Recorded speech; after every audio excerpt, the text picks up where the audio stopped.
এখন house wiring করতে কি কি টুলস বা কি কি যন্ত্রপাতি লাগবে সেগুলোর সাথে আমরা আজকে দীর্ঘকাল পরিচিত হব এবং কি কি লাগবে সেগুলোর নাম আমি এক এক বলছি।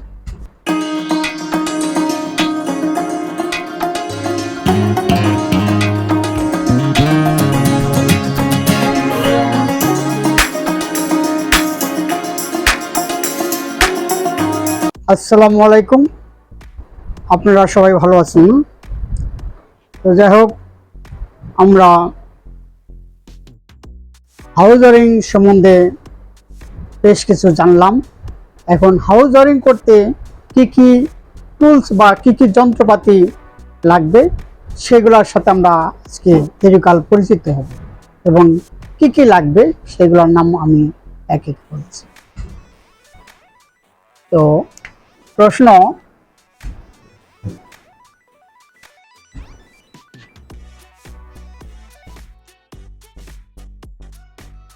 হাউস ওয়ারিং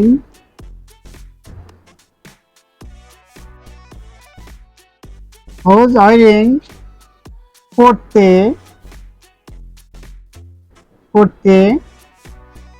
কি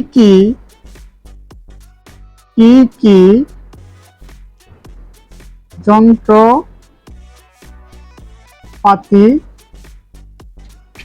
লাগে?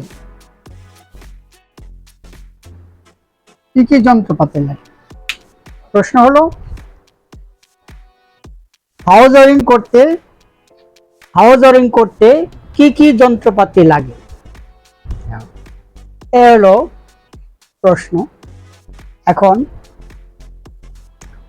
আমরা সবাই জানি, তো হাউস ওয়ারিং এর মধ্যে যন্ত্রপাতি এক নাম্বার হলো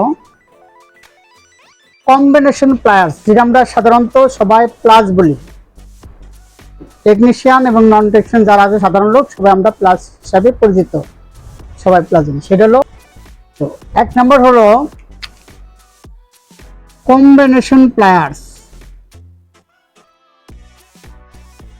কম্বিনেশন প্লায়ার্স, হ্যাঁ, যেটা আমরা প্লাস হিসাবে জানি।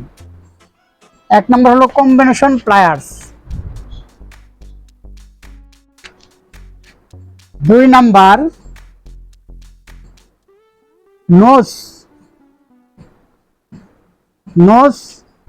প্লায়ার্স, সেটা মাথাটা, এই কম্বিনেশন প্লায়ার্স মাথা হলো চ্যাপটা, আর নোজ প্লায়ার যেটা সেটা মাথাটা চোক্কা, হ্যাঁ, নাকের মতো চোক্কা, সেটা নোজ প্লায়ার্স। তিন নাম্বার হলো কাটিং প্লায়ার্স।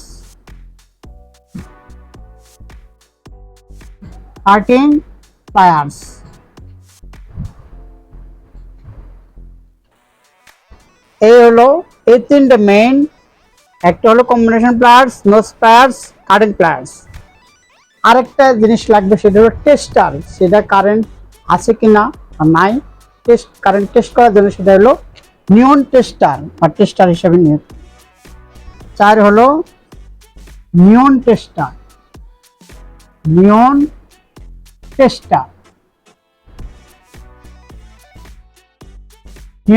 যেটা সাধারণ আমরা জানি টেস্টার হিসেবে চিনি বা জানি, সেটা হলো নিয়ন টেস্টার বা টেস্টার বললেও চলবে। এই হলো। তারপরে আছে হ্যাক্সো ফ্রেম। 5 নাম্বার হ্যাক্সো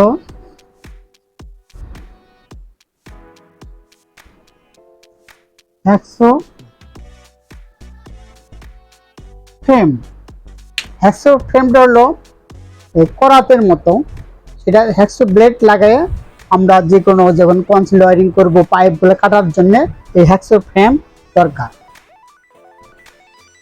তারপর হচ্ছে ইলেকট্রিক ড্রিল মেশিন, সেটা ওই ওয়াল বা কাঠ বা যে কোনো বক্স টক্স ছিদ্র করার জন্য ইলেকট্রিক ড্রিল মেশিন লাগে। তো 6 হলো ইলেকট্রিক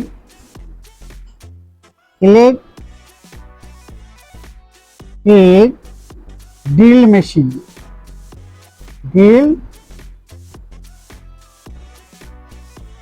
ইলেকট্রিক ড্রিল মেশিন।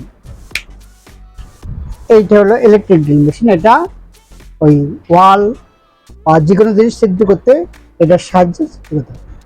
আরেকটা হলো গ্রাইন্ডিং মেশিন। গ্রাইন্ডিং মেশিন দিয়ে আমরা যে কোনো জিনিস অমসৃণ জিনিসকে মসৃণ করার জন্য গ্রাইন্ডিং মেশিন দরকার। এটা হলো 7 নম্বর হলো গ্রাইন্ডিং মেশিন।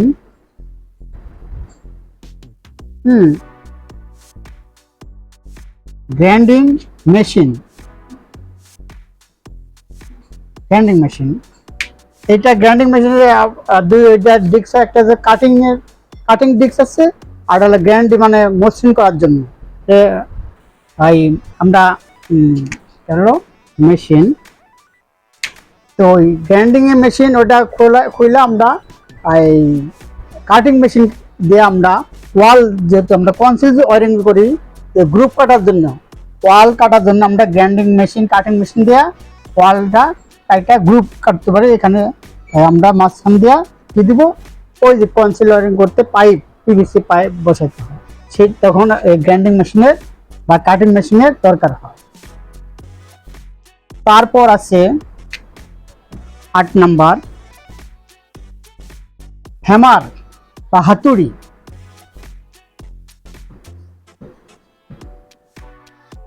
হ্যামার বা হাতুড়ি, হ্যামার বা হাতুড়ি এটা লাগবে।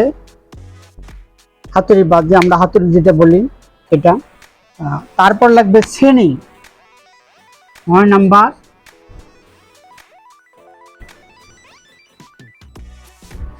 ছেনি বা চিজেল, ইংলিশে হলো চিজেল বা চিজেল, ছেনি বা চিজেল।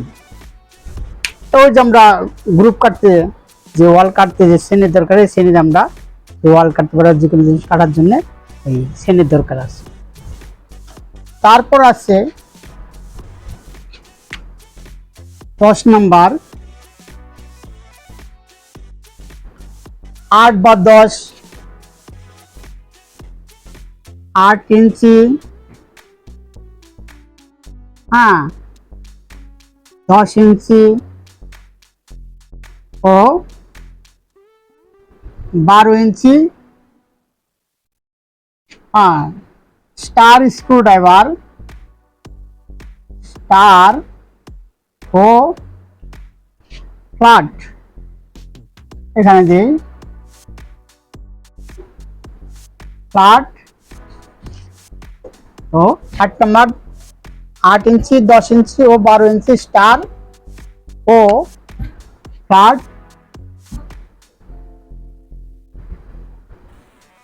Screw driver.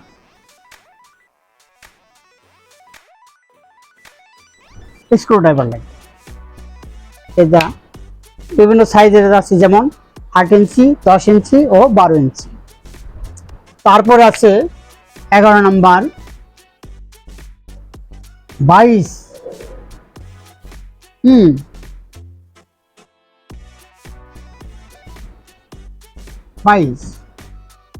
22টার কাজ হলো কোনো কিছু কি আটকে ধরে রাখার আমরা কাটবো, সেটা ধারক যন্ত্র যেটা বলে।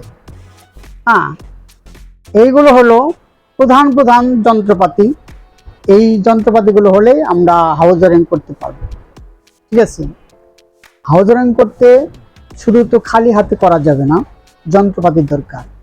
ঠিক আছে, যেমন খাতায় কিছু লিখতে হলে কলমের দরকার, সেরকম ওয়ারিং করতে হলে আপনার প্লাস লাগবে, স্ক্রুড্রাইভার লাগবে, টেস্টার লাগবে, নোজ প্লাস লাগবে, কাটিং প্লাস লাগবে, এগুলো যন্ত্রপাতির দরকার আছে। আজকে আমরা এই যন্ত্রপাতি সম্বন্ধে ধারণা নিলাম। আজকের মতো এখানেই ক্লাস সমাপ্ত করছি। আপনারা ভালো থাকেন, সুস্থ থাকেন, এই কামনায় বিদায়। আল্লাহ হাফিজ।